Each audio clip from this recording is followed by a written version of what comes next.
Assalamualaikum warahmatullahi wabarakatuh. Apa kabar semua teman-teman? Jumpa lagi bersama kami ya di channel Kang Teknik. Di video kali ini kita bertemu dengan kulkas Polytron satu pintu yang jumbo freezer ya, yang jumbo freezer. Nah, seperti biasa kita sering banget mengatasi kulkas Polytron tiba-tiba nggak dingin ya. Kulkas tidak dingin tapi lampunya menyala ya, seperti ini ya. Sering banget ya, sering saya bikinkan konten juga. Dan di sini untuk di bagian evaporator itu masih bersih, tidak ada kebocoran ya atau semacam tertusuk pisau di dalam evap, dan juga untuk di bagian lampu itu menyala. Dan di bagian evap itu nggak ada, hampir nggak ada suara desis ya. Ada suara tapi kecil banget. Di sini kalau misalkan suaranya kecil banget itu bisa jadi posisi kulkasnya itu posisi vakum atau kompresi pada kompresor itu sudah melemah. Nah, untuk cara mengeceknya di sini kalian bisa cek ya di area belakang. Jadi kita mengeceknya itu dari area belakang. Dan yang pertama, karena kulkas ini tidak ada kebocoran ya di dalam evaporator, kita akan memastikan dulu bahwa freonnya itu ada atau tidak dengan cara kita pegang di bagian filter. Nah, intinya kalau misalkan freonnya itu penuh ataupun kondisi freon itu normal, pada bagian filter itu akan terasa panas ya teman-teman ya. Bagian kondensor ataupun bodi kulkas dan juga filter yang paling terakhir itu harusnya panas. Nah, kalau misalkan nggak panas, itu ada kemungkinan ada kebocoran ya. Nah, yang paling sering terjadi untuk kasus Polytron ini, yang paling sering banget ya kerusakan itu yaitu kebocoran pada area kondensor ya teman-teman ya. Nah, di sini untuk penggantian kondensor sendiri, karena ini seri yang 16 ya. Seri yang 16 kita ganti dengan ukuran 8, dan di sini setelah saya potong untuk di jalur pipa hisap itu hampir tidak ada ya. Untuk di bagian freon itu hampir nggak ada sama sekali. Ini udah bisa dipastikan ada kebocoran di area kondensor. Nah, di sini untuk di area hisap, di sini saya potong, dan ini bertujuan untuk memastikan ya apakah kondisi pressure pada kompresor itu masih bagus atau tidak ya. Karena tadi setelah kita hidupkan suara desis di dalam evap itu terdengar kecil banget ya. Nah, di sini setelah saya press di bagian hisapnya itu masih aman, masih cukup kuat ya, masih cukup kuat. Selanjutnya kita akan mengganti kondensor. Untuk penggantian kondensor sendiri kalian tinggal tempelin lalu bisa dibaut seperti ini aja.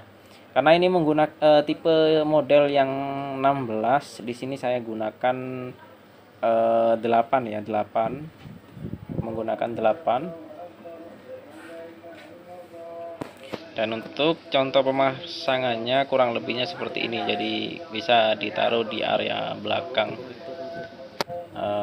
freezer ya.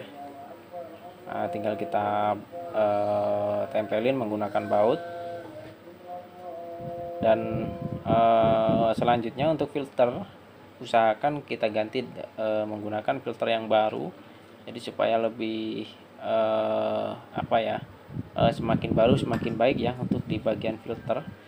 Jadi saran saya kalau kalian penggantian kondensor, alangkah baiknya karena kondensor baru lebih baik kalian ganti juga kondensor filternya ya. Jadi lebih enak nantinya.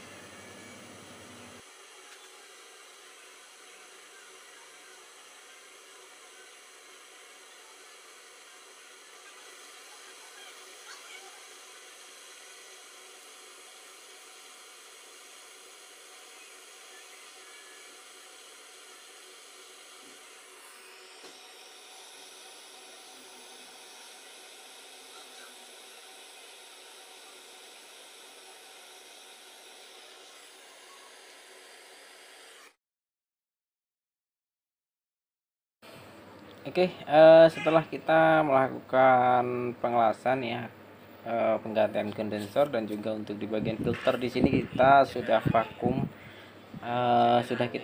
dan sudah kasih metil. Selanjutnya kita akan tambahkan freon.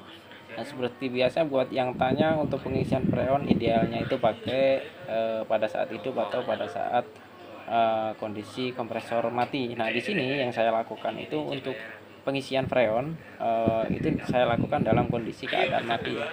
Dan untuk penambahannya, kalau misalkan kita butuh tambahkan, nanti bisa kita tambahkan pada saat kompresornya sudah bekerja ya. Nah, di sini untuk tekanan udah berada di berapa ini, 80 psi ya. Nanti kita coba tutup kalau sudah tekanannya berada di angka 80, udah nggak turun lagi. Nah, ini kita langsung hidupkan aja, otomatis tekanannya itu bakalan turun ya.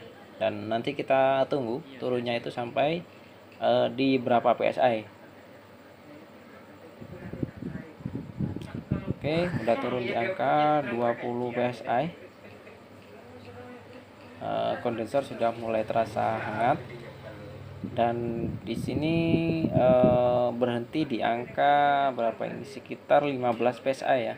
Nah, kalau misalkan udah berhenti di angka 15 psi, kita nggak perlu menambahkan lagi, kita tunggu sampai kondisi di evaporator itu bunga esnya sudah merata.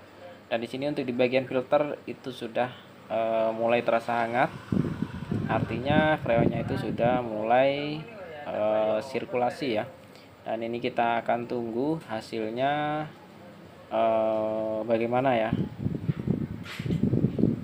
Oke, di sini tekanan setelah menunggu beberapa menit ya, sekitar kurang lebih 10 atau 15 menit, di sini sudah saya potong ya. Dan tekanan udah berada di angka 15 tadi ya. Dan sekarang kita akan cek, di sini udah berembun ya, udah berembun. Dan kita cek juga untuk di lapisan evaporator, di sini udah licin ya kondisinya, dan di sini ada bunga esnya itu. Nah, artinya tutorial kali ini sudah berhasil ya teman-teman ya. Oke, sampai di sini dulu video dari kami, semoga bermanfaat. Assalamualaikum warahmatullahi wabarakatuh.